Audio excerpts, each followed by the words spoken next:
आज सकाळी सकाळी लवकर उठले होते, म्हणजे सुट्टी होती तरी लवकर उठले होते कारण ताईंना जायचं होतं. त्याच्यामुळे इकडे मला 4-5 पोळ्या आणि चटणी करायची होती आणि थोडंफार मी वाळवणाचं सामान पण केलेलं होतं ना, तर ते थोडंसंच दिलं कारण लांब जायचं होतं. बऱ्याच पिशव्या पण होत्या त्यांच्याकडे, त्याच्यामुळे मी जे पण काही केलेलं होतं वडे वगैरे तर ते मी थोडं थोडं दिलं.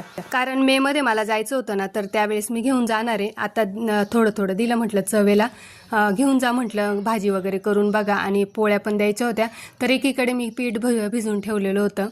किती नाही म्हटलं ना तर माहेरून थोडं जरी दिलं तरी अगदी समाधान वाटतं. त्याच्यामुळे ना मी जेवढं पण मी करते ना तर तेवढं थोडं थोडं देते. आणि मला जायचं होतं त्याच्यामुळे मी काही एवढं टेन्शन घेतलं नाही. मेमध्ये मला सुट्टी लागल्यावर मी 4-5 दिवस जाणार आहे, त्याच्यामुळे मी थोडं थोडंच दिलं. इकडे माझा कच्चा मसाला केलेला होता तो पण मी थोडा दिला आणि पोळ्या झाल्या होत्या, चटणी पण दिली आणि थोडं तेल टाकून दिलं.